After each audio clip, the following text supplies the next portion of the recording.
get him. We have evidence that he knew who we were. We have everything. We just need to find him. So if any of you have any information and you've seen him before or anything, if you can please tell us. Let's continue. So, we wanted to officially end the marathon, have some closure, talk about the situation a bit, and just end it properly because it didn't feel right ending it the way that it ended yesterday. So, and we do kind of need to like say what happened, because I think a lot of women, a lot of times in this industry, cannot talk about the stalkers they have because it will only make them worse. And unfortunately, this one was very, very public. Yes. And I feel like none of us can really move on. And we just want to get it out of the way while I am still here and Ray is here, and also Emmy is safe. Yes. She just, she needs time to process it and stuff. And we are all very much still in shock. So please forgive us if we are emotional. But we are not. We literally were like, let's try to like keep it together. We are very much in shock, and we need you guys to know that clip does not do it justice for how scary it was. It was like, you didn't show everything that happened. And we just want to use it as like a learning situation, because we see a lot of people saying like, oh, I would have done this if I was there, but you have no idea how fast it really happened. We did not know that it was even the same guy up until he made the original thread about following us. We didn't click it. He changed clothes, apparently, which was insane. Yeah. So if you guys don't know, he met us earlier, like 30 minutes before, and was, interested. Like, he was just a little cringe, and like we took a photo with him, and he was very nice. And he went and changed clothes, and came back, which is why we didn't know who he was. And I also want to say, before we say anything, like, if you even remotely think that Rosie and Emily did anything wrong, like, I genuinely mean this, shut the fuck up. Like, seriously. Because you were not there. It is like fight or flight in that moment. And Rosie and Emily did everything they could to protect us so that we could, like, get away. And like, Rosie even afterwards like stood out the door, and it's hard when you are like a camera guy and he is holding tens, like literally the equipment that he has on him is so much money. He was literally holding the camera close to him, turning, and like Rosie pushes the guy like away from us. Like, they did so much to help us, and they are not security. They're not trained to do that. Rosie and Emily are normal human beings like us. Like, they're not used to that. Emily was prepared to like fight him though, even though he was like pulling things out of his pockets. Yeah. I just like, it scares me like thinking about that any of them could have gotten hurt. Yeah. It was really scary. Yeah, if you haven't seen, the entire interaction can be condensed into 2 minutes. Also, it wasn't shown, but he like banged on this trash can in front of the security guard. Like, I don't know if you could hear it. The way that we knew he was manic was he kept changing like personality. Like, he would get really happy and be really nice, and then feel threatened and get really aggressive very quickly, and was punching stuff behind us. And when he charged at Emily and stuff like that, and he charged at Emmy, we just went into fight or flight. And for those of you who don't know, like, we know he's a stalker.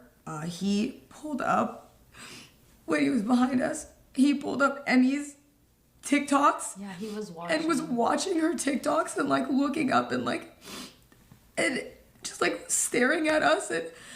And he, even when like he ran at us and he said he was gonna kill us, he kept running and trying to get something out of his pocket. And like I said, like, you guys, when that clip cuts off, like, we had to run into a store screaming that somebody was going to kill us so that somebody would step in and let us in the back. And we were lucky that one of I know what TikToks these are. Those Discord accounts that have all the stalkers together absolutely hate Emiru and have made TikTok accounts dedicated to sexualizing and degrading her. Yeah, there's a network of stalkers. There is a network of stalkers that actively engage in predatory behavior against Twitch streamers. So, of course, my mods are very familiar with all of them. We actively try to monitor to the best of our ability all of these fucking communities. Like I said, every streamer knows this reality. Okay? Every streamer knows this reality, which is why I entertain 0 seconds. Which is why I entertain, not even for a moment, this much, whenever fucking content creators actively go along with those fucking stalkers, because they themselves are always attacked by these people. This is a big part of the reason why Destiny's community has been so out of control, because they rely on said fucking stalkers, not just that Yeet Oct 20,000 account. Okay? Like it's one of these like nobody openly talks about it, but everybody knows what the fuck is up. The fact that like Asmongold and XQC even entertain some of these fucking accounts is insane to me. Okay?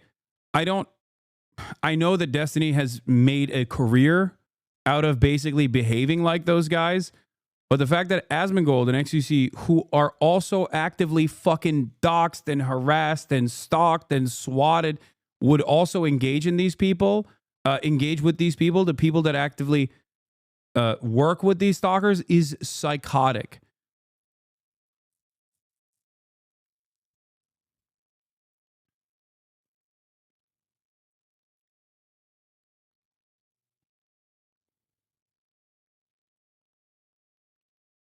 These are people who, if you're a large content creator, these are people who you have genuinely been harmed by.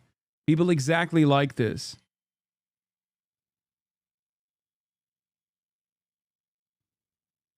one of the workers who was not like The cow maybe, but Asmongold is on the team. No, he's not, dude. You're wrong.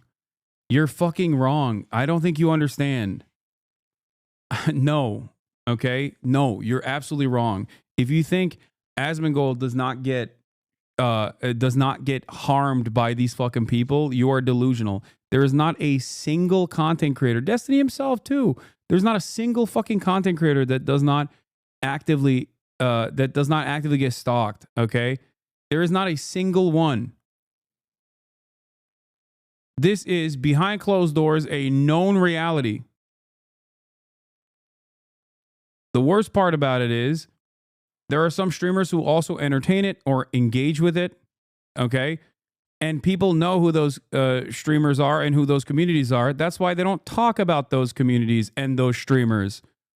Do you think other streamers are oblivious to this fucking reality? Do you think that other streamers are just completely oblivious? No, they know who the fuck these people are. Yeah, they just don't talk about them for this reason.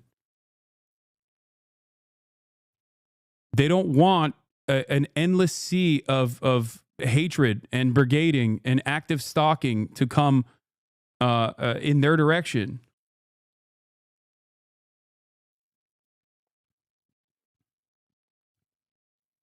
Yeah, a lot of streamers are afraid to call out the incels because of the repercussions of their freak communities. Exactly.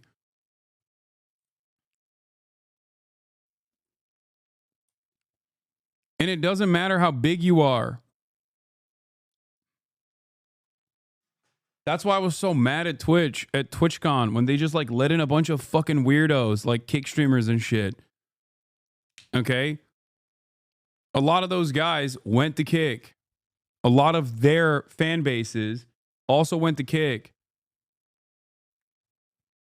And these communities, if left unchecked, have become deadly as well. I mean, think about Christina Grimmie. Like, there have been content creators who've been killed by these fucking stalkers in the past.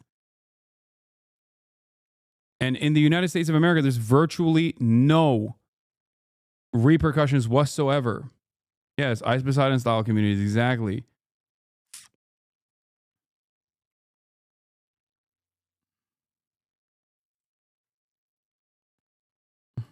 Questioning us actually like believed us, and he put us all in the back, and they're panicked. They didn't know what to do, so they tried to bring us behind the buildings to help us, but we didn't know where he was. He I think when we went in the store, he backed off because it was a lot of people.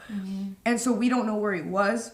We didn't know where he went, and we had to beg the workers to hide us because they kept trying to tell us that it's not their fault, but they kept trying to get us to go back around where it happened and saying that he was gone, but we said we didn't know if he was gonna come back. And so we had to hide. Hey, Hasan, what does entertaining this type of behavior necessarily mean? I'll explain it to you. Drama slop communities and streamers who actively engage in drama, okay? And I'm not talking about people who like pull me into drama by bringing up my name for some fucking weird reason, okay?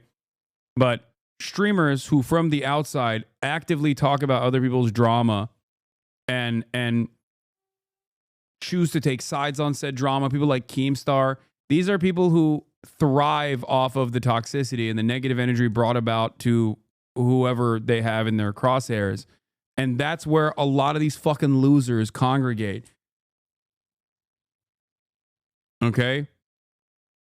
And the thing is, most of these losers also have networks like Discord servers and Telegram channels.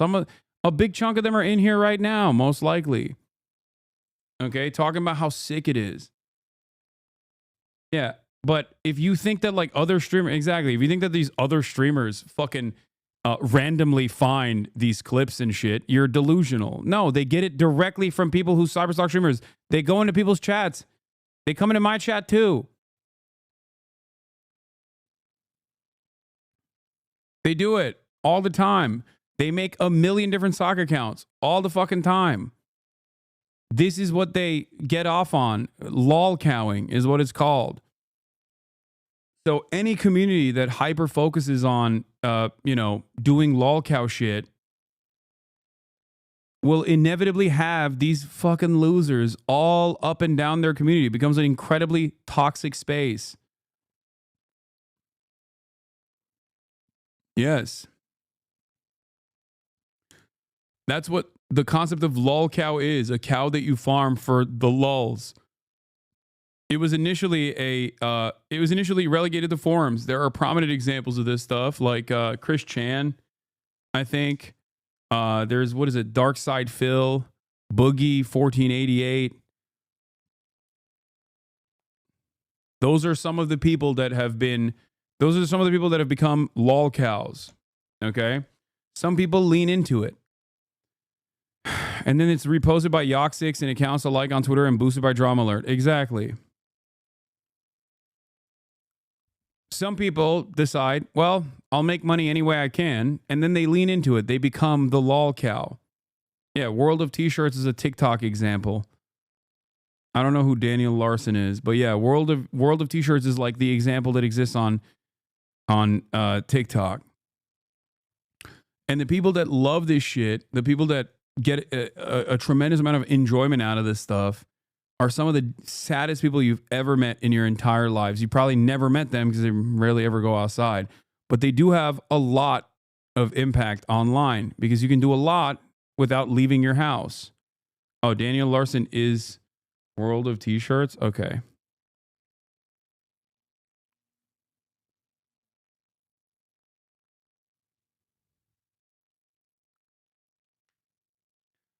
Sometimes people who have made... Oh, no, he's not. Okay, it's a different person. All right, I don't know. I don't care about this stuff.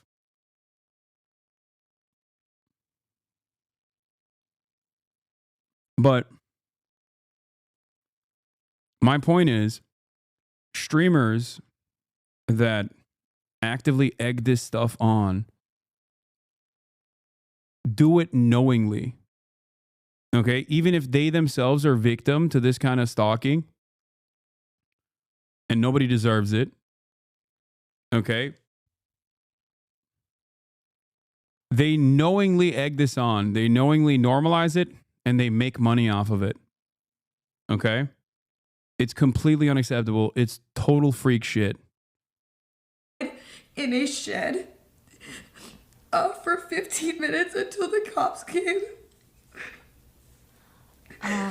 We were... Yeah, I used to lurk in those communities, and it's usually just full of hate, and they always monitor online personalities and document them in hopes of them becoming a lol cow. It's depressing. Yeah.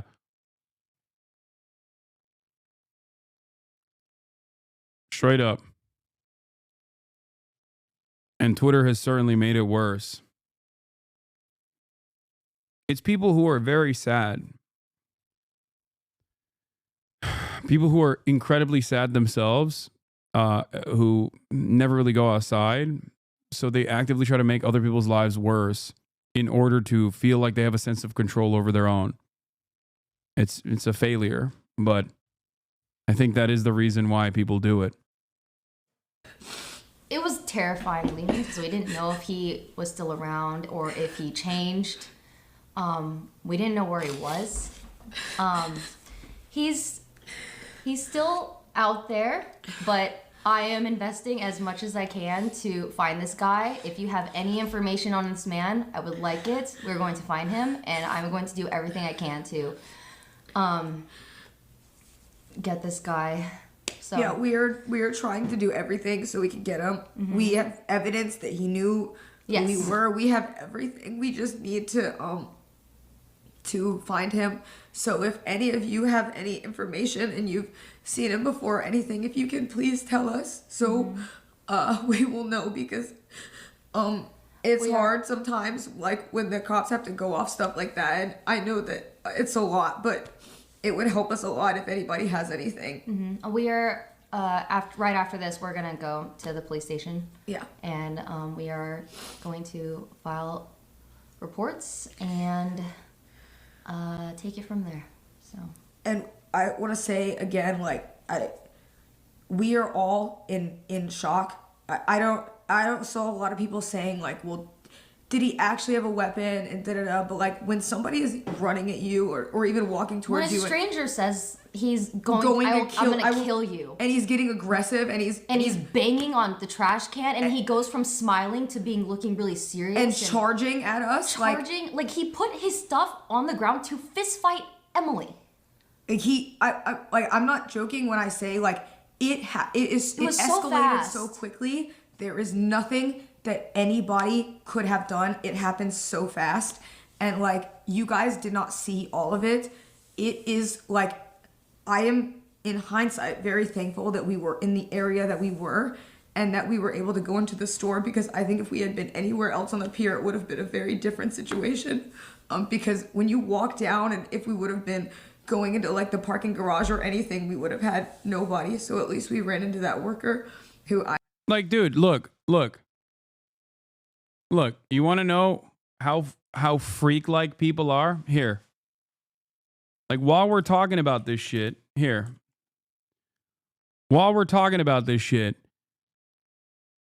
King Rob the God. If we want HasanPiker to disappear, we must lure him to an alley and turn his light out forever.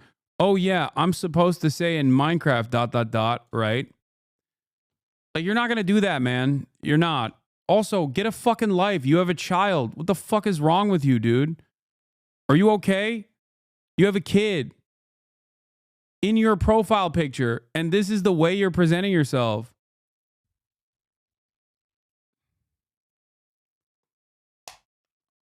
Like, do you know how many times, like, every streamer deals with this every fucking day, okay? Every streamer.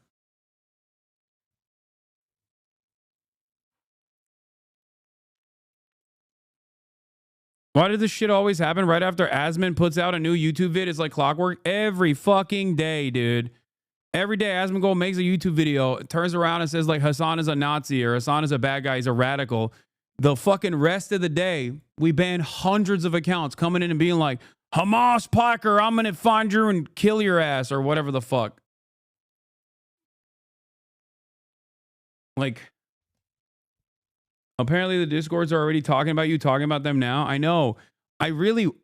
One of the biggest mistakes I've ever done in my career was actively reaching out to, I think it's the Yeet account many years prior. Okay. A real psychopath. And I tried to talk to him and I was like, listen, man, you know, what you're saying is incorrect. And I just want you to get help. Like, I want to help you get help. Okay. And you know what that did? It did the exact opposite. Okay. It made him infinitely more insane. Infinitely more insane. Like, I tried to talk him off the ledge and it turned him into an even worse monster. Yes, I'm going to watch the Trump address in a second. I knew someone who became a moderator on one of those low-call harassment forums. She was everything that could have made her a target, a woman with dysphoria, autistic, on SSDI, furry with weird kinks. There's no way anyone could convince me that these stalkers aren't deeply unhappy with themselves and get into this shit thinking that if they're the prosecutor, they will be safe from harassment and stalking. Yeah. You ever think you spawn these guys? No, man. They actively watch. Many of them are in fucking Destiny's community. They literally actively hate watch. It's true though. What that chatter is saying is true. A lot of these people are just like very sad people, you know? I'm very thankful helped us. And yeah, I just please like take stuff like this very seriously. It can happen to like anybody if you're male or female, Yes, but it like happens to everybody. But like it is so like if you ask any girl streamer, they all have stories, and it's not just Emmy, it's not just somebody, like it's every single girl streamer has a story like this. Yeah, big or small, it doesn't matter how big. Like you can have 20 viewers as a female streamer, you're gonna have a fucking stalker 100%. Also, it's not even just streamers though. Just women in general have these kinds of experiences in the real world too. Okay, it's not always on camera. In many circumstances, even for streamers, it's not on camera. But we get to use this to talk about it because this one happened so public. It felt important to talk about. So, moving forward, we will be. We got tissues. It's sad. Oh, baby. We are very much in shock still, just to clarify. And I know people. Hey, Hasan, while I obviously recognize this is a horrific and terrible event to go through and can acknowledge it is scary, how do I suppress the reactionary part of my brain thinks that, well, these two women ultimately came out physically unscathed while emotionally traumatic is a massive nothing burger because the situation did not bear fruit? Bro, because they have PTSD. Like, what do you mean? Why do you think she's rocking back and forth? They're obviously traumatized by this. You have to understand that it's not just about like the physical harm in the immediate, okay? It's not just about like being actively hit in the head. Think about it this way. When you get your car broken into, right? Someone comes in and breaks the window of your car to steal your shit. That has a financial repercussion. That has a financial impact on your life. And that's bad. But one might think that the actual impact is that the safety barrier that you thought you had around your life has been penetrated in a way that actually is emotionally traumatic. This is something that I've talked about quite a bit in terms of how people become so right-wing and so reactionary. The invisible scars of trauma are oftentimes infinitely more impactful than the immediate physical harm. Okay? Okay, but that's a situation you are imagining is a scenario in which violence involved. Violence against a car? What do you mean? Not violence against you directly. Let's say they broke into your car, didn't steal anything. You'll go, oh, thank God they didn't steal anything. But you obviously are still traumatized by it. No? Are you not? Maybe you live in a different planet.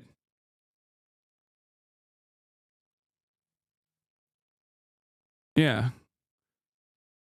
Sure, but if someone threw a brick through my window, of course I'm scared. Yes, I acknowledge that. Okay, but this is kind of like that, don't you think? This is a person who was directly in the physical space of these women and actively threatened to kill them. That is a violent situation. That is illegal. That is illegal for a reason.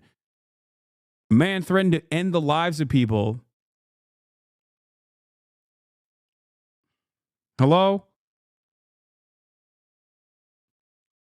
Like, if I found you in a dark alley, I'm 6'4", and I threatened to violently kill you, I don't think you would come out of that situation rosy, you know? I think you would be pretty fucking traumatized in that process. Think about it like that.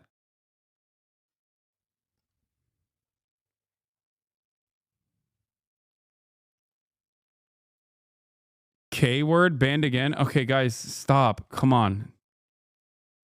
People are like probably gonna see us display a lot of emotions when we go live next time or whatever, but I think none of us really know how to process this. That was very, very real. Like, look, this is this is coping mechanisms right here.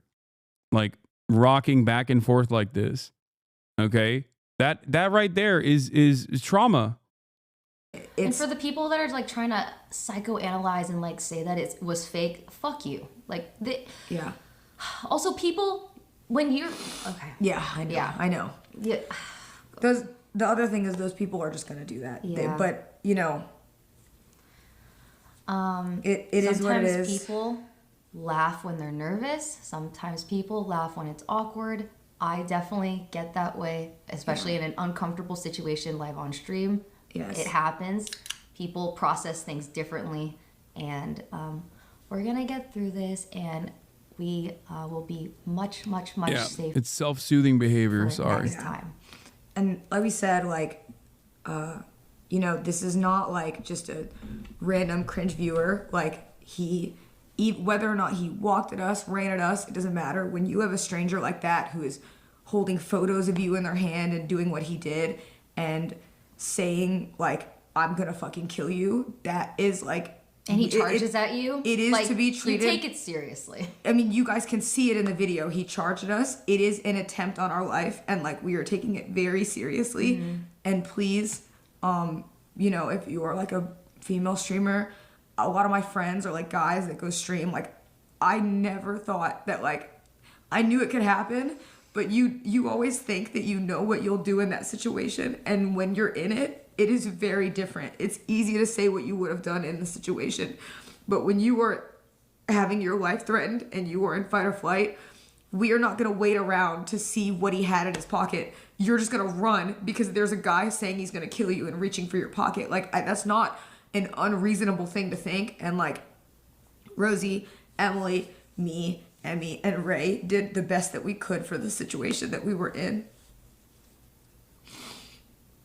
And that is it. Yeah. And I would like to be able to go live again and not have to deal with this, but I know it's going to be like a lot. So, thank you for everybody who is being very nice. Yeah, thank you for all of the support this past week. It's been a crazy week. Yeah. And it was a really good marathon. We bonded a lot.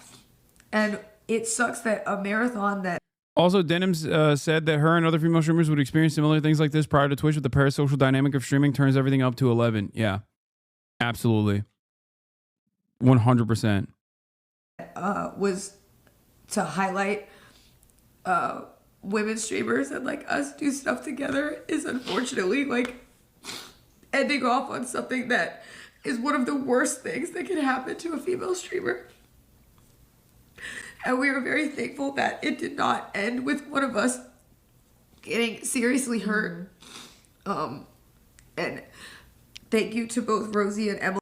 How expensive is personal security for streamers? It depends. I mean, it is expensive, but that's not the problem. I think ultimately, yes, a lot of streamers should most likely have personal security, and it is very expensive.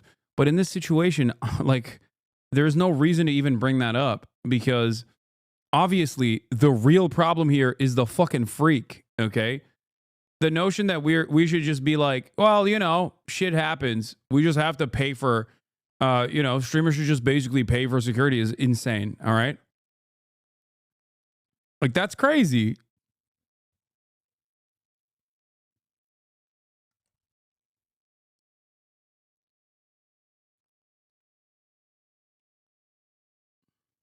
For all that they do. Yeah, but it's also very American, to be fair. It's like saying, oh, well, school shootings are a part of life. That's why we need to have bulletproof backpacks. You know? It's like, well, we can't really address the root cause of the problem.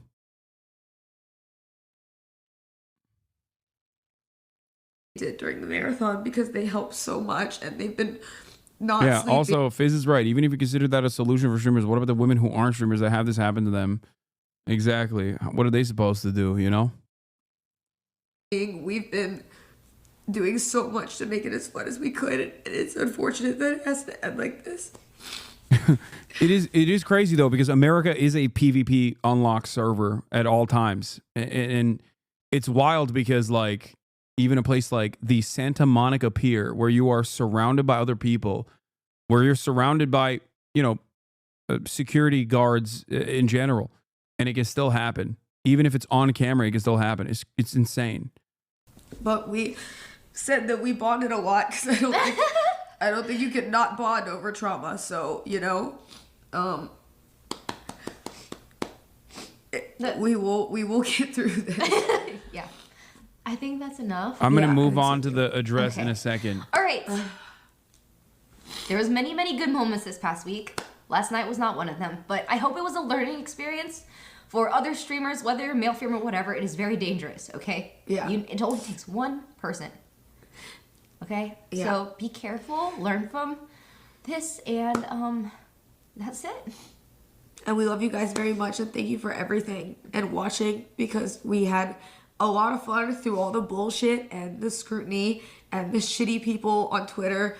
It was fucking fun, and It was fun, wish and we're gonna do it again. in a different world we would be having lunch on the balcony right now. I know, we would be having mimosas right getting now. drunk with our friends 10 and other friends with Jason the chef making us sushi. That was our plan for today. and ending the first duo girl marathon. I know, and the first one. I can't believe some people are like, yeah, they faked it so they can end the marathon. Like, this is the best part. Today was supposed to be the best part. We were on day 7. Like, It literally was. Look, the other part of this is like, listen, if you know people that engage in this kind of stalking behavior, you kind of know there's some people that maybe find themselves in these communities. If you yourself are in these communities, get out. Okay, get your friends out. Get out.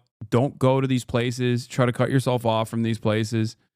I know that there's probably a lot of stalkers who are currently watching right now as well. Okay, at any given moment, I got a shit ton of them. That's why I always try to tell people to also, you know, actively leave these cult-like echo chambers, like DDG being one of them, okay?